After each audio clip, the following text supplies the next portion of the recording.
Hi and welcome to the video. This is the latest project which I've been working on. It's the hobby engine track loader, and I've made a few modifications to it. I'll just explain. The most fundamental thing is that I changed the speed controller in there to a saber tooth. I think it's 5 amp each way, and what that does is it allows me to have very proportional control. I'll just show you. So you can see that it will turn very slowly each way, and backs and forwards. I can move it slowly. I can also move it fast, but one of the main flaws of this when I got it was the fact that the tracks just weren't very proportional. It was kind of all or nothing. I quite like having the end stops on the arm and the bucket. And to that end, what I've done is I've got a kind of micro switch up there. I'll just lower the top bit for a moment so you can see.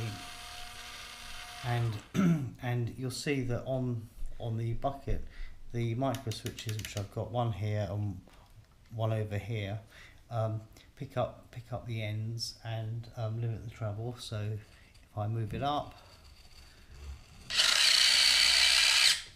you'll see the micro switch hits there, and similarly if I move it down,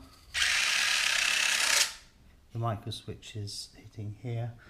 I've done a very similar thing on the up and down arm itself, but for that the micro switches are actually on the case where the motor is.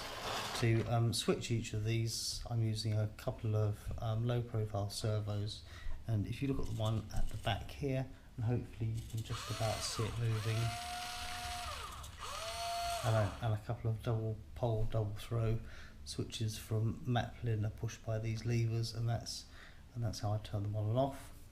It kind of annoyed me a bit that the lights went on each side depending which track was moving, and they didn't stay on, so I just wired those straight into the battery after the switch. I've paired them up so that they're getting about 3.5 volts each, and then that way we should be able to avoid having the lights blow. They're not very bright, but I would rather they were dim and lasted and bright and didn't. The driver in there is a little brooder lady driver. She's about 16th scale, which is kind of compatible with the sort of Tamiya type stuff. What else have I done to it? Those are the main things. Very pleased with the way that it seems to operate. It seems to be stronger than I thought it was going to be. Enjoy the rest of the video.